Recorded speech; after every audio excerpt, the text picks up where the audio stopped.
ನೆನಪಿಲ್ಲ, ಅವರು ನೆನಪಿಟ್ಟಿದ್ದಾರೆ. ಒಂದು ಮಾಡ್ಬೋದು, ಈ ಥರ ಒಂದು ಕಾರ್ಯಕ್ರಮ ಇದೆ. ಎಲ್ಲರೂ ಬಂದು ಯೋಗಾಸನ ಅಂತ ಮಾತಾಡ್ಕೊಂಡು ಹೋಗ್ತಾ ಇದ್ದಾರೆ. ಯೋಗ ದರ್ಶನಕ್ಕೆ ಮಾತಾಡೋರು ಯಾರು ಇಲ್ಲೇ ಇಲ್ಲ. ನೀವು ಬನ್ನಿ, ನೀವು ಯಾರು ಅಂದೆ. ಏನು ಸಾಧಿದ್ದು, ನೀವು ಶ್ರೀರಂಗಪಟ್ಟಣದಲ್ಲಿದ್ದಾಗ ನಾನು ನಿಮ್ಮ ಹತ್ರ ಬಂದಿದ್ದಲ್ಲ ಸರ್, ಯಾವುದೋ ವಿಚಾರಕ್ಕೆ ನಾನು ತುಂಬ ಸೊತ್ತಿಸಿದಲ್ಲ ಸರ್. ನೀವು ಒಂದು ತುಂಬ ದುಃಖ ಆಯಿತು. ನಾನು ಯಾರನ್ನು ಹಾಗೆ ಸುತ್ತಿಸ್ಕೊಂಡಿಲ್ವಲ್ಲ. ಇಲ್ಲ, ನಾನು ಬರೋ ಸಮಯಕ್ಕೂ ಇದಕ್ಕೂ ಅಡ್ಜಸ್ಟ್ ಆಗ್ತಾ ಇರಲಿಲ್ಲ. ಹೀಗಾಗಿ ನಾನು ಸ್ವಲ್ಪ ಬಂದಿಲ್ಲ.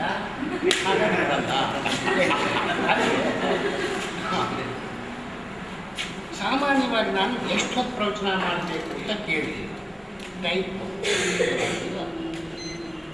ಶುರುವಾಯಿತು. ಇವಾಗ 60 ನಿಮಿಷಕ್ಕೆ ಸೆಟ್ ಮಾಡಿ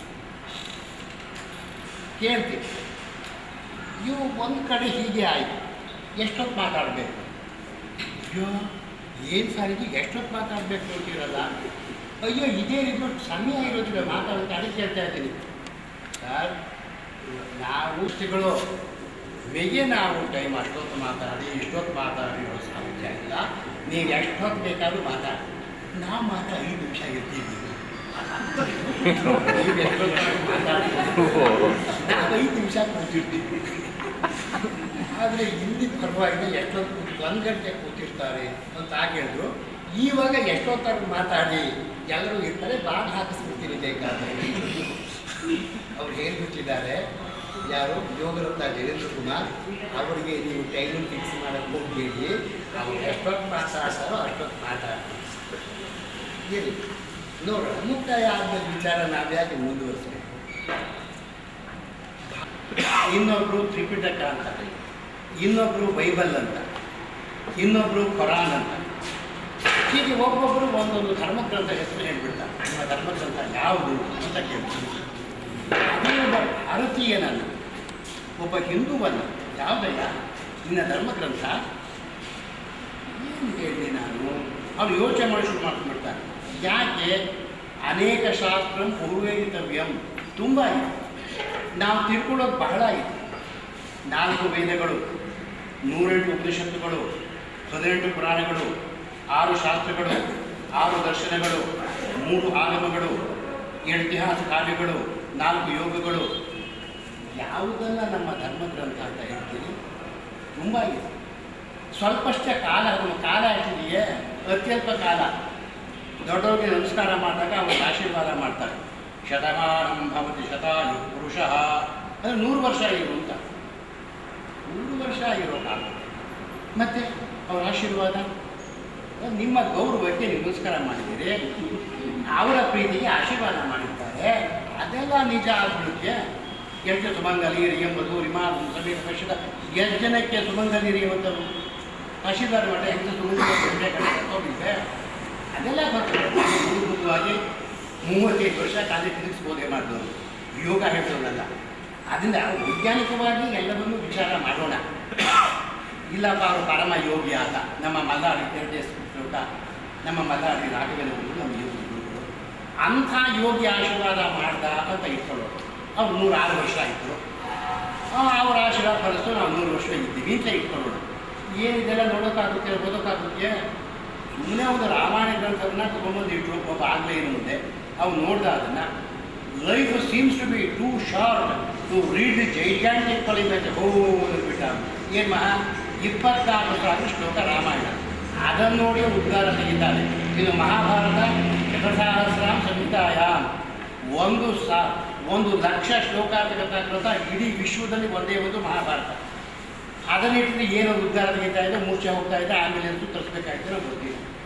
ಹೀಗಿರೋವಾಗ ಒಂದು ವೇದ ಅಂದರೆ 12 ವರ್ಷ, 4 ವೇದ 48 ವರ್ಷ, 40 ವೇದಕ್ಕೆ ಬಾಕಿದಕ್ಕೆಲ್ಲ ಸಮಯ ಅದೆಲ್ಲ ಆಗೋದಿಲ್ಲ. ಹಾಗೆ ನಾವೇನು ಮಾಡೋಣ? ಅದು ಸಾರ ಇಟ್ಕೊಂಡು ಬಹಳಷ್ಟ ವಿಘ್ನಗಳ ಪರಂಪರೆ ಶ್ರೇಯಾಂತಿ ಬಹುವಿಧಾನಿ. ಶ್ರೇಯಸ್ಕರವಾದ ಕೆಲಸ ಆರಂಭ ಮಾಡಿ ಎಷ್ಟು ವಿಘ್ನಗಳು ಬರುತ್ತೆ ನೋಡಿ. ಬಹುಶಃ ರವಿಶಂಕರ್ಗೆ ಅದು ಅನುಭವ ಬಂದಿದೆ ಅಂತ. ವಿಘ್ನ ಪರಂಪರೆಗಳು ಬರುತ್ತೆ ಒಳ್ಳೆಯ ಕೆಲಸಕ್ಕೆ, ಕೆಟ್ಟದ್ದಕ್ಕೆ ಏನು ಇರೋದಿಲ್ಲ. ಸಾಯಂಕಾಲ 6 ಗಂಟೆಗೆ ಎಲ್ಲರೂ ಸೇರ್ಕೊಂಡು ಜಾಕ್ಪಾಟ್ ಆಡೋಣ ಅಂತ ಒಂಥರ ಓಡಿಸಿ. ಮೊದಲನೇ ದಿವಸ 10 ಜನ, ಎರಡು ದ್ವಿಗುಣ ಹೋಗೋದು 20, 30, 40 ಬಿಲ್ಡಿಂಗ್ಗೆ ಭರ್ತಿಯಾಗಿ ಇನ್ನೊಂದು ಕಟ್ಟಡ ನೀವು ಬಾಡಿಗೆ ತಗೊಳ್ಬೇಕು. ಸಾಯಂಕಾಲ ಎಲ್ಲರೂ ಯೋಗಾಭ್ಯಾಸ ಮಾಡೋಣ. ಮೊದಲ ದಿವಸ 10 ಜನ, 2 ದಿವಸ 2 ಕಸ್ಕೋತಾರೆ, 2 ಮುಂದೆ ದಿವಸ 4 ಥರ ಅವರು ಒಬ್ಬನೇ ಒಬ್ಬ 8 ದಿವಸ ಯಾರು ಇದ್ರೆ ಹೀಗೆ ಒಳ್ಳೆಯದನ್ನು ಮಾಡಿತ್ತಂದರೆ ಮನಸ್ಸು ಆ ಕಡೆ ಪ್ರವೃತ್ತಿ ಆಗೋದೇ ಇಲ್ಲ. ಕೆಟ್ಟದ್ದಕ್ಕೆ ಬೇಗ ಮನಸ್ಸು, ಯಾಕೆ ಮನಸ್ಸಿನ ಸ್ವಭಾವ ಅಂತ. ಇಂಥ ಮನಸ್ಸನ್ನು ನಿಯಂತ್ರಣ ಮಾಡೋದು ಹೇಗೆ ಅನ್ನೋ ಪ್ರಶ್ನೆ ಬಂತು. ಹಾಗೂ ಇದಕ್ಕೆಲ್ಲ ಕಾರಣಭೂತವಾದ ಮನಸ್ಸು. ಹಾಗಾದರೆ ಅದನ್ನೇ ನಮ್ಮ ವಶಕ್ಕೆ ತಗೊಂಡ್ಬಿಟ್ರೆ ನಾವು ಎಲ್ಲ ಕೆಲಸವನ್ನು ಸುಗಮ ಮಾಡ್ಬೋದಲ್ಲ ಅನ್ನುವುದು ನಮ್ಮ ಋಷಿ ಮನಸ್ಸಿಗೆ ಬಂತು. ಇದೇ ವಿಜ್ಞಾನ. ಜ್ಞಾನ ಅಂದ ತಕ್ಷಣ ಬರೀ ಫಿಸಿಕ್ಸೇ 30 ವರ್ಷ ಕಾಲೇಜು ಪಾಠ ಮಾಡಿದ್ದು. ಅದು ಲೌಕಿಕ ವಿಜ್ಞಾನ. ವಿಜ್ಞಾನ ಅಲ್ಲ ಅಂತ ಹೇಳೋದಿಲ್ಲ, ಅದು ವಿಜ್ಞಾನವೇ. ಅದು ಲೌಕಿಕ ವಿಜ್ಞಾನ. ಅದರ ಮೀಸಿದ್ಯಾವುದು ಬ್ರಹ್ಮವಿಜ್ಞಾನ. ಬ್ರಹ್ಮವಿಜ್ಞಾನ ಅಂತ ಅದು ಮನಸ್ಸನ್ನು ಕಂಟ್ರೋಲ್ ಮಾಡೋದು ಹೇಗೆ, ಅದಕ್ಕೆ ಯೋಗ ಅಂತ. ಯೋಗದಿಂದ ನಮ್ಮ ಮನಸ್ಸನ್ನು ಒಂದು ಹಿಡಿತಕ್ಕೆ ತರಬಹುದು. ಮನ ಏವ ಮನುಷ್ಯಾಣಾಂ ಕಾರಣಂ ಬದ್ಧಮೋಕ್ಷಯೋ. ನಮ್ಮ ಬಂಧನಕ್ಕಾಗಲಿ ನಮ್ಮ ಬಿಡುಗಡೆಗಾಗಲಿ ನಮ್ಮ ಮನಸ್ಸು ಕಾರಣ. ಅಂತಹ ಮನಸ್ಸಿನ ಮೇಲೆ ನಮ್ಮ ಆಧಿಪತ್ಯವನ್ನು ಸಾಧನೆ ಮಾಡಿದರೆ ಏನು ಬೇಕಾದ್ರೂ ಮಾಡ್ಬೋದು.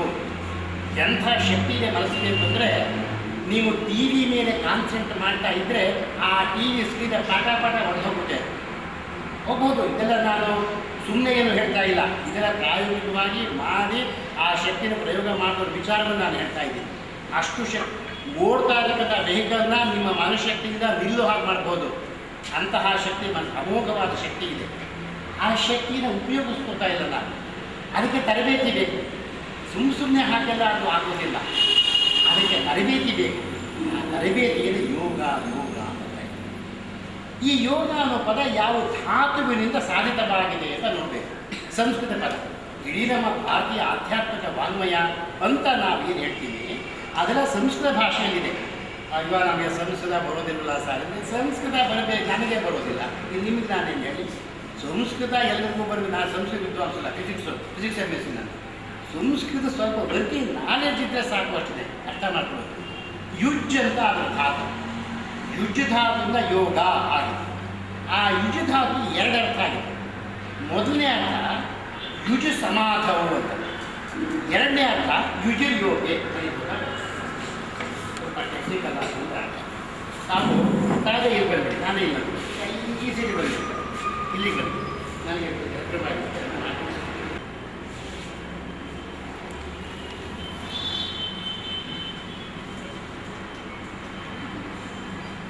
ಇಂದಿನ ವಿಷಯ ಯೋಗ ದರ್ಶನ.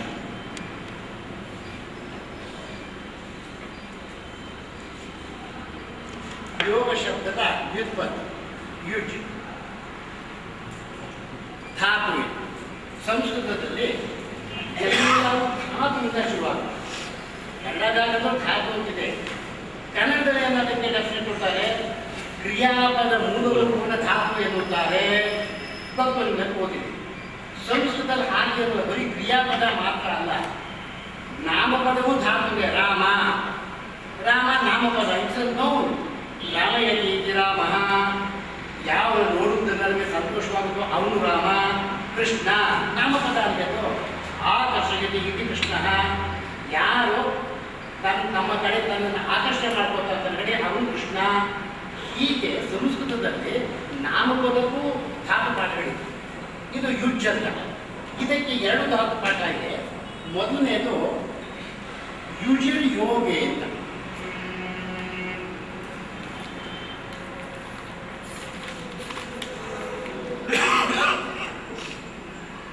ಎರಡನೇದು ಯುಜ್ ಸಮಾಧವು.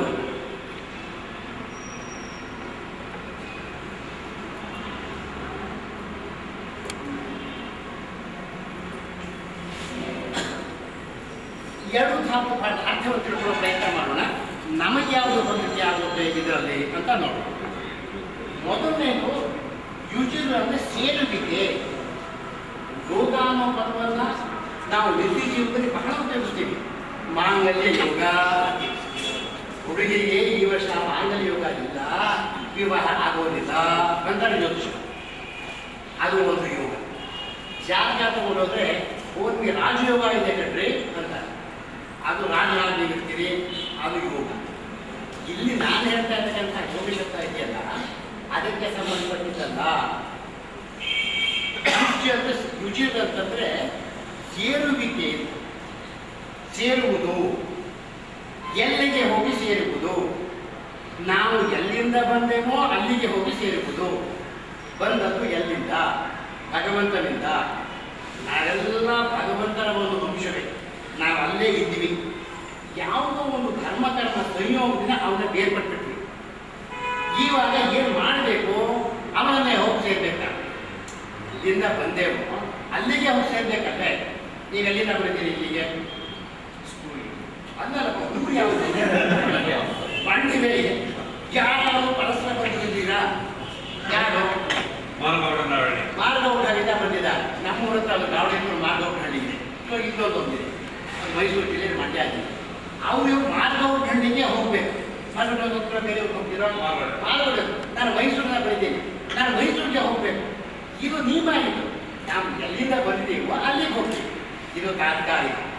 ನಿಜವಾಗಿ ಬಂದಿದ್ದು ಅವ್ರು ಮಾರ್ಗೌಡಹಳ್ಳಿಗೂ ಅಲ್ಲ, ನಾನು ಮೈಸೂರಿಗೂ ಅಲ್ಲ. ನಾವು ಬಂದಿದ್ದೆಲ್ಲ ಒಂದೇ ಕಡೆಯಿಂದ ಬಂದು ನಾವು ಭಗವಂತನಲ್ಲಿ ಇದ್ದವು. ನಾವು ಏನೋ ಒಂದು ಧರ್ಮಕರ್ಮ ಸಂಯೋಗ ಅವನ್ನ ಬೇರ್ಪಟ್ಟು ಬಂದ್ಬಿಟ್ಟು ಇವಾಗ ಎಲ್ಲರೂ ಎಲ್ಲಿಗೆ ಹೋಗ್ಬೇಕು ಅಂದರೆ ಭಗವಂತನ ಸಾನ್ನಿಧ್ಯಕ್ಕೆ ಹೋಗಬೇಕು. ಅದು ಅಷ್ಟು ಸುಲಭ ಅಲ್ಲ. ನಾನು ಮೈಸೂರು ಇಲ್ಲಿ ಬರೋಕ್ಕೆ ಲಕ್ಷ್ಮೀನಾರಾಯಣ ಸಹಾಯ ಆಗ್ತೇನೆ ನೋಡಿ, ನನಗೆ ಅದು ಹೈವೇ ನನಗೆ ಡ್ರೈವ್ ಮಾಡೋಕ್ಕಾಗೋದಿಲ್ಲ, ಸ್ವಲ್ಪ ನೀವು ಬಂದಿಲ್ಲ. ಇಲ್ಲಿಗೆ ಬರೋದಕ್ಕೆ ಇವು ಸಹಾಯ ತಗೊಂಡು ನಾನು ಬಂದಿದ್ದೀನಿ. ಅಂಥದ್ರಲ್ಲಿ ಅಲ್ಲಿ ಭಗವಂತ ಹೋಗಿಸಬೇಕಾದ್ದು ಅದು ಬಹಳ ದೂರ. ಅದು ಅಲ್ಲಿಗೆ ಹೋಗಿ ಸೇರಬೇಕಾದ್ರೆ ಸ್ವಲ್ಪ ಜಾಸ್ತಿ ಸಿದ್ಧತೆನೇ ಬೇಕು. ಅದಕ್ಕೆ ಏನು ಸಿದ್ಧತೆ ಮಾಡ್ಕೋಬೇಕು ಅದಕ್ಕೆ ಯೋಗ ಅಂತ ಹೆಸರು. ಏನು ಭಗವಂತ ಅಂಶ ಅಂತಲ್ಲ, ನೀವು ಹ್ಯಾಕೆ ಸಾಧನೆ ಮಾಡಲಿಕ್ಕೆ. ಈಗ ಸಮುದ್ರ ತೀರಕ್ಕೆ ಹೋಗಿ ಒಂದು ಬೊಕ್ಸೆ ನೀರನ್ನು ವಿಶ್ಲೇಷಣೆ ಮಾಡಿ, ಈ ನೀರನ್ನು ಬೊಕ್ಸೆ ನೀರನ್ನು ರಸಾಯನಶಾಸ್ತ್ರ ಹೇಳ್ತಾರೆ 2 ಭಾಗ ಆಮ್ಲಜನಕ, 1 ಭಾಗ ಆಮ್ಲಜನಕ. H2O ಸಿನಿಮಾ ಅಲ್ಲ, ಅದು H2O ಸಿನಿಮಾ ಅಲ್ಲ. ಬಿಟ್ಟು ಎಲ್ಲಿ ನನ್ನ ಬೊಕ್ಸೆ ನೀರು ಎಲ್ಲಿ ಕಾಣುತ್ತೆ ನಿಮಗೆ? ವಿಲೀನವಾಗಿ ಹೋಗುತ್ತೆ. ಹಾಗೆ ನಾವೆಲ್ಲರೂ ಭಗವಂತನ ಒಂದು ವಂಶವಾದರೂ ನಾವು ಭಗವಂತರಲ್ಲ. ಯಾವಾಗ ಆಗ್ತೀವಿ ಅಂತಂದರೆ ಭಗವಂತನ ಹೋಗಿ ಸೇರಿದಾಗ ನಾವು ಭಗವಂತರಾಗ್ತಿರ್ತೀವಿ.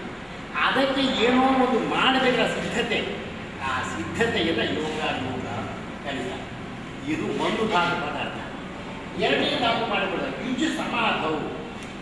ಸಮಾಧಿಯಿಂದ ಏಕಾಗ್ರತೆ, ಸಮ್ಯಕತಿ, ಚೆನ್ನಾಗಿ ಇರುವಿಕೆ ಅಂತ. ನಮ್ಮ ಮನಸ್ಸು ಭಗವಂತನ ಚೆನ್ನಾಗಿ ಇರುವಿಕೆ, ಅದಕ್ಕೆ ಏಕಾಗ್ರತೆ ಬೇಕು ನಮಗೆ. ಚಿತ್ತದ ಏಕಾಗ್ರತೆಗೆ ಯೋಗ. ಇವಾಗ ನಾನು ಹೇಳ್ತಕ್ಕಂಥ ವಿಚಾರ ಯೋಗ ದರ್ಶನ ಇದಕ್ಕೆ ಸಂಬಂಧಪಟ್ಟಿದ್ದಲ್ಲ. ದರ್ಶನ ಭಾರತೀಯ ಆಧ್ಯಾತ್ಮಿಕ ಕಾಲದಲ್ಲಿ ದೊಡ್ಡದು ಅಂತ ಹೇಳಿದೆ. ಈ ದರ್ಶನವು ಒಂದಲ್ಲ, ಷಡ್ದರ್ಶನಗಳು, 6 ದರ್ಶನ ಇದೆ. ಯಾವುದರ ದ್ವಾರ ನಾವು ಭಗವಂತ ನೋಡ್ತೀವೋ, ಯಾವುದರ ಮುಖಾಂತರ, ಯಾವ ಸಹಾಯದಿಂದ ನಾವು ಭಗವಂತ ನೋಡ್ತೀವೋ ಅದಕ್ಕೆ ದರ್ಶನ ಅಂತ ಹೆಸರು. ಅದು ಒಂದಲ್ಲ, ಅದು 6 ಇದೆ. ನ್ಯಾಯ, ವೈಶೇಷಿಕ, ಸಾಂಖ್ಯ, ಯೋಗ, ಪೂರ್ವಮೀಮಾಂಸೆ, ಉತ್ತರಮೀಮಾಂಸೆ ಅಂತ 6 ಇದೆ. ನಮಗೆ ಇದು 6ರಲ್ಲಿ ಯಾವುದು ಹೊಂದುತ್ತೋ ನಮಗೆ ಹೊಂದಿಕೆ ಆಗಬೇಕಲ್ಲ. ಕೆಲವು ಔಷಧಿಗಳು ಅಲರ್ಜಿ ಆಗುತ್ತೆ, ಕೆಲವರು ಆಗೋದೇ ಇಲ್ಲ. ಅದು ಅಲರ್ಜಿ ಕಂಡ್ರೆ ನಿಮ್ಮ ಬೇಡ ಬೇರೆ ತಗೊಂಡು ಇರ್ತಾರೆ. ಹಾಗೆ ನಮಗೆ ಅಲರ್ಜಿ ಆಗೋದನ್ನು ಬಿಟ್ಬಿಡೋಣ. ನಮಗೆ ಯಾವುದು ಒಪ್ಪುತ್ತೋ ಅದನ್ನು ತಗೊಳ್ಳೋಣ. ನಮಗೆ ಒಪ್ಪೋದು ಯಾವುದು ಎಲ್ಲರಿಗೂ ಒಪ್ತಕ್ಕಂಥದ್ದು ಅಂತಂದರೆ ಯೋಗ ದರ್ಶನ. ಯಾಕೆ ಅಂತಂದರೆ ಯೋಗ ದರ್ಶನ ನಾವು ಎಲ್ಲಿದ್ದೀವೋ ಅಲ್ಲಿಂದ ನಮಗೆ ಹಂತವಾಗಿ ಬೇರೆ ತಗೊಂಡು ಹೋಗುತ್ತೆ. ಬೇರೆದಕ್ಕೆ ಸ್ವಲ್ಪ ಯಾವುದೋ ಒಂದು ಹಂತಕ್ಕೆ ನಾವು ಬಂದಿರಬೇಕು. ಇವಾಗ ನ್ಯಾಯ ದರ್ಶನ ಹೋಗಬೇಕು. ಏಕಾಏಕಿ ಆಗ್ಬಿಡ್ತೀವಿ, ಅದು PUC ಆಗಿದೆಯಾ ಅಂತ ಹೇಳ್ತಾರೆ. ಇಲ್ಲ, ಹೋಗ್ರಿ PUC ಮಾಡ್ಕೊಂಡು ಬನ್ನಿ, PUCಗೆ ಹೋಗ್ತೇನೆ. ಏನ್ರಿ SSLC ಆಗಿಲ್ಲ, ಹೋಗಿ SSLC ಏನು ಪ್ರೈಮರಿ ಇಲ್ಲ, ಪ್ರೈಮರಿ ಈಗ ನಮ್ಮನ್ನು ಕಳಿಸ್ಬಿಡ್ತಾರೆ. ಯೋಗ ನಿಮ್ಮನ್ನು ಹಾಗೆ ಕಳಿಸೋದಿಲ್ಲ. ಡಿಗ್ರಿ ನೀವು PUC ಆಗಿದೆ ಅಂತ ಯೋಗ ಕೇಳೋದೇ ಇಲ್ಲ, ಬಂದು ಕೂತ್ಕೊಳ್ಳಿ ಅನ್ನುತ್ತೆ.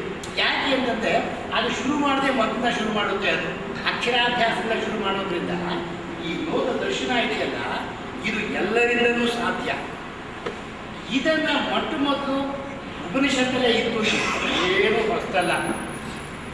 ನಮ್ಮ ಪ್ರಾಚೀನ ಭಾರತೀಯ ಆಧ್ಯಾತ್ಮಿಕ ವಾಂಗ್ಮಯ ಅಂತಂದರೆ ವೇದಗಳು, ಅಲ್ಲಿ ಇಲ್ಲದೇ ಇರತಕ್ಕಂಥ ವಿಚಾರ ಬೇರೆ ಏನೂ ಇಲ್ಲವೇ ಇಲ್ಲ. ವಿದೇಶಿಯರು ಅಥರ್ವೇದದಿಂದ ಎಲ್ಲ ಔಷಧಿ ಕ್ರಮ ಎಲ್ಲ ಅಥರ್ವೇದಲ್ಲಿದೆ. ಅದೆಲ್ಲ ಕದ್ಕೊಂಡು ಹೋಗ್ಬಿಟ್ಟು ನಮಗೆ ಮಾತ್ರೆ ರೂಪದಲ್ಲಿ ಎಲ್ಲ ಇವಾಗ ಕೊಡ್ತಾ ಇದ್ದಾರೆ. ಅಲ್ಲಿ ಬಾಯಿ ಬಿಟ್ಕೊಂಡು ನಾವು ನೋಡ್ತಾ ಇದ್ದೀವಿ ಅಷ್ಟೇ, ಇನ್ನೇನು ಇಲ್ಲ. ಇಲ್ಲಿ ಇಲ್ಲದೆ ಇರೋದು ಬೇರೆ ಕಡೆ ವಿಶ್ವದಲ್ಲಿ ಯಾವುದೂ ಇಲ್ಲ. ನಮ್ಮ ಉಪನಿಷತ್ತುಗಳು ಸಂದೇಶ ಸಾರುತ್ತೆ.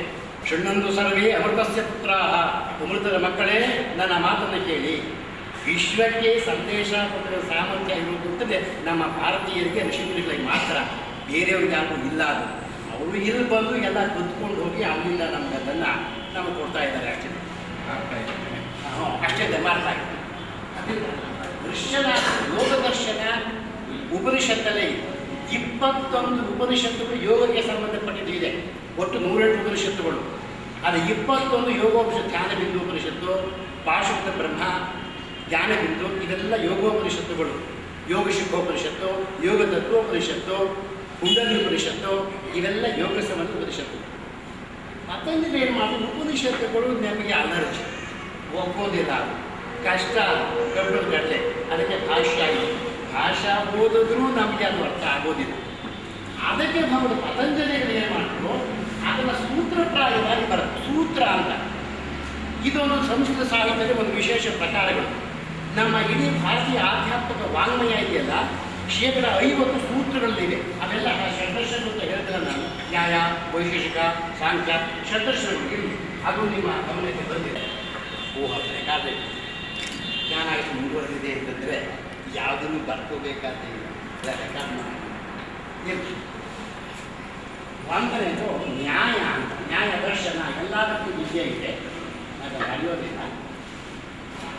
ವೈಶೇಷಿಕ,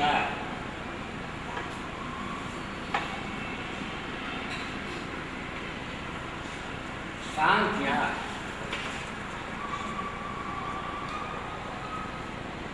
ಯೋಗ,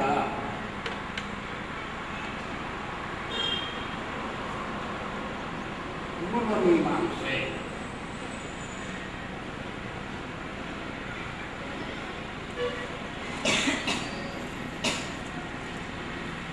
ಆರು ಉತ್ತರ ಮೀಮಾಂಸೆ. ನಾವು ಇವಾಗ ಹಿಡ್ಕೊಂಡದ್ದು ಇದನ್ನು. ನಿಮಗೆ ನಾನು ಏನು ಪ್ರವಚನ ಮಾಡಿದೆಲ್ಲ ಹಾಗೆ ನಾನೇನು ಪ್ರವಚನ ಮಾಡ್ತೀನೋ ಅದರ ಒಂದು ಸಂಕ್ಷಿಪ್ತವಾದ ವಿಚಾರವನ್ನು ನಿಮಗೆ ಕೊಟ್ಟು ನಿಮಗೆ ಡೀಟೇಲಾಗಿ ಕೊಡ್ತಾ ಇದ್ದೀನಿ. ಯಾಕೆ ನೀವು ಆ ಅಧ್ಯಯನಕ್ಕೆ ಒಂದು ತಿಂಗಳ ಇರೋ 21 ದಿವಸದ ಕೋರ್ಸ್ ಆದ್ದರಿಂದ ನೀವು ಸಮಗ್ರವಾಗಿ ಯೋಗ ಶಿಕ್ಷಣವನ್ನೇ ಮಾಡ್ಕೊಂಡು ಹೋಗೋದ್ರಿಂದ ನಿಮಗೆ ಸಮಗ್ರವಾಗಿ ದರ್ಶನ ಇರೋದ್ರಿಂದ ನಾನು ಡೀಟೇಲಾಗಿ ಮಾಡ್ತೀನಿ. ಆದರೂ ಅದು ಸಮಗ್ರವಾಗಿರೋ ಸಾಧ್ಯ ಆಗಿಲ್ಲ. ಯಾಕಂದರೆ ವಾಲ್ಯೂಮ್ ಒಂದು ಗ್ರಂಥನೇ ಆಗಿಬಿಡುತ್ತೆ. ಲೇಖನ ವ್ಯಾಪ್ತಿನೇ ಬೇರೆ, ಒಂದು ಗ್ರಂಥದ ವ್ಯಾಪ್ತಿನೇ ಬೇರೆ. ಅದಕ್ಕೆ ಸಂಕ್ಷಿಪ್ತವಾಗಿದೆ. ಅಲ್ಲಿ ಏನು ನಿಮಗೆ ಸಿಗೋದಿಲ್ವೋ ಅದನ್ನು ಮಾತ್ರ ಇಲ್ಲಿ ಬರಿತೀವಿ. ಅಲ್ಲಿ ಏನು ಸಿಗುತ್ತೋ ಅದನ್ನು ಬರೆಯೋಕ್ಕೆ ಹೋಗುತ್ತಾ, ಇದಲ್ಲಿಲ್ಲ. ಅದಕ್ಕೋಸ್ಕರ ಇವಾಗ ಯೋಗ ದರ್ಶನಗಳು ಪತಂಜಲಿಗಳು ಅದನ್ನು ಯೋಗ ದರ್ಶನವನ್ನಾಗಿ ಮಾಡಿದ್ರು. ಇವರು ಯಾರು ಪತಂಜಲಿಗಳು? ಯಾವಾಗ ಒಬ್ಬ ಮಹಾಪುರುಷ ಜೀವಿಸಿದ್ರೆ ಅವರು ಇದ್ದಾಗಲೇ ಆಗೋದೇ ಇಲ್ಲ. ಅವನು ಗಮನಿಸಿದ ಅನೇಕ ವರ್ಷಗಳ ಮೇಲೆ, ಶತಮಾನಗಳ ಮೇಲೆ ಕೇಳಿಂದ ಈ ರೀತಿಯಾಗಿ ಬರುತ್ತೆ. ಆದ್ದರಿಂದ ನಮಗೆ ಅದು ಇದಮಿತ್ರಂ ಅಂತ ಹೇಳೋಕೆ ಆಗೋದೇ ಇಲ್ಲ.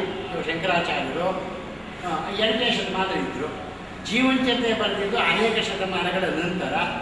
ಆಮೇಲೆ ಕೇಳಿದ ಹೇಗಿತ್ತು ಹಾಗೆ ಪತಂಜಲಿಗಳು ಹಾಗೆಯೇ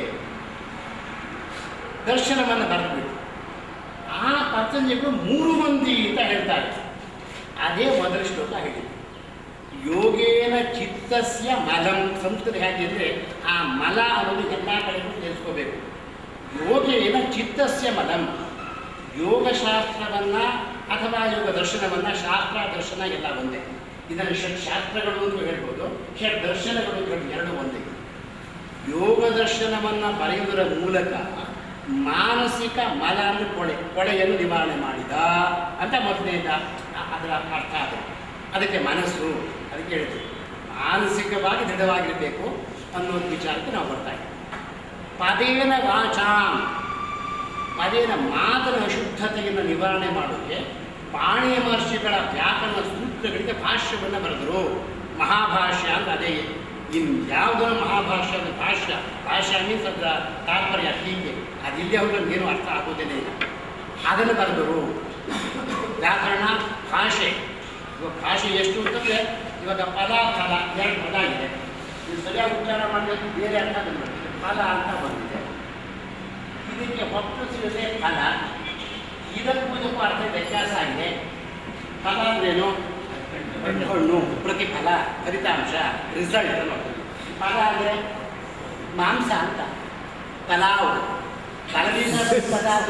ಫಲವನ್ನು ಮಾಂಸದ ಯಾರು ಮಾಡಿದ ಒಂದು ಅಡಿಗೆ ಅದು ಫಲ. ಏನು ಹೆಚ್ಚು ಕಮ್ಮಿ ಆದರೆ ಫಲ ಹೋಗಿ ಮಾಂಸ ಹಣ್ಣು ಹೋಗಿ ಮಾಂಸ ಹೋಗುತ್ತೆ. ವೆಜಿಟಬಲ್ ಪಲಾವ್ ಅಂತಾರೆ ಇವರು. ನಾವು ಮಸಾಲೆಗಿಂತ ಮಧ್ಯೆ ತಿನ್ನೋರಲ್ಲ. ವೆಜಿಟಬಲ್ಸೇ ಮಸಾಲೆ ಇದೆಯಲ್ಲ ಅದನ್ನು ಆ ಮಸಾಲೆನ ಹಾಕ್ತೀವಿ ಅಷ್ಟೇ. ವೆಜಿಟಬಲ್ ಪಲಾವ್ ತಿನ್ನಿ.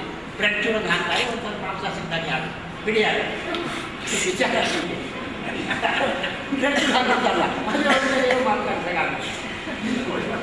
ಹೀಗೆ ವಿದುರ ಹೀಗೆ ಇನ್ನೊಂದು ಪದ ಇದೆ. ವಿದುರ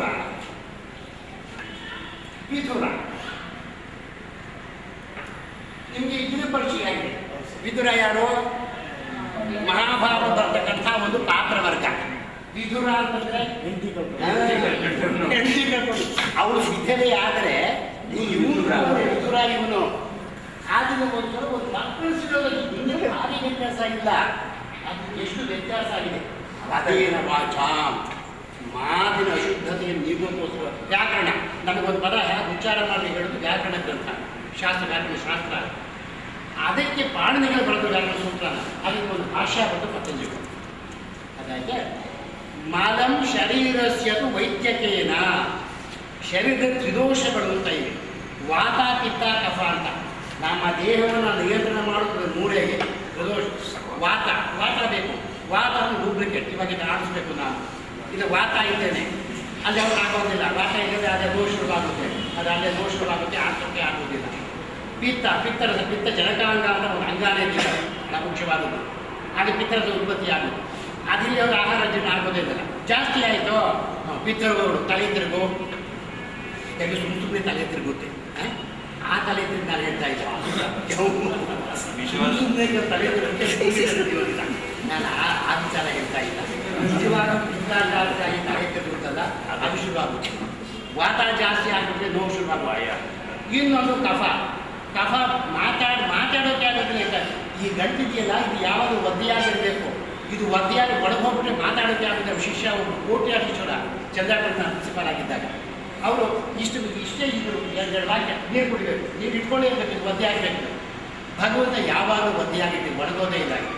ಜಾಸ್ತಿ ಆದರೆ ಆಸ್ಮ, ಬ್ರಾಂಕೈಟಿಸು ಶುರುವಾಗುತ್ತೆ. ಈ ವಾತಾಪಿತ್ತ ಕಫ ಇದು ಮೂರನ್ನು ಸಮಸ್ಯೆ ಇಡೋಕ್ಕೋಸ್ಕರವಾಗಿ ಒಂದು ವ್ಯಾಕರಣ ಗ್ರಂಥವನ್ನು ಬರೆದಂತಹ ಪತಂಜಲಿಗಳಿಗೆ ಪ್ರಾಂಜಲಿರ ಅನ್ನೋದಕ್ಕೆ ಪ್ರಾಂಜಲಿ. ನೀವು ಅಂಜಲಿ ಮುದ್ರೆ ಮಾಡ್ತಿರಲ್ಲ, ನಾನು ಆನ್ಸರ್ ಅಂತ ಇದು ಎಲ್ಲ ನಿಮಗೆ ನಂದೇನು ಇಲ್ಲ ಅಂತ ಗನ್ ಹಿಡ್ಕೊಂಡು ಆನ್ಸರ್ ಕೊಡಿ ಹೀಗಂತೀವಿ ನಾವು. ಯಾಕಂದ್ರೆ ನಂದೇನು ಇಲ್ಲಪ್ಪ, ನನ್ನ ಆನ್ಸರ್ ನಮಸ್ಕಾರ ಮಾಡಿ ಒಂದು ಇದರ ಅರ್ಥ. ಇವಾಗ ಏನು ಜಿಜ್ಞಾಸೆ ಬಂತು ಅಂತಂದರೆ, ಇವರು ಮೂರು ಜನರು ಬೇರೆ ಬೇರೆ ಒಬ್ಬರೇ ಯೋಗ ಪ್ರಶ್ನೆ ಬಂತು. ಬೇರೆ ಯೋಗಸೂತ್ರಗಳು ಬಂದ ಪತ್ರಿಕೆಗಳೇ ಬೇರೆ, ಈ ವೈದ್ಯಶಾಸ್ತ್ರಗಳು ಬಂದ ಪತ್ರಿಕೆ ಆಯುರ್ವೇದಿಕ್ ಬೇರೆ, ಅವರೇ ಬೇರೆ.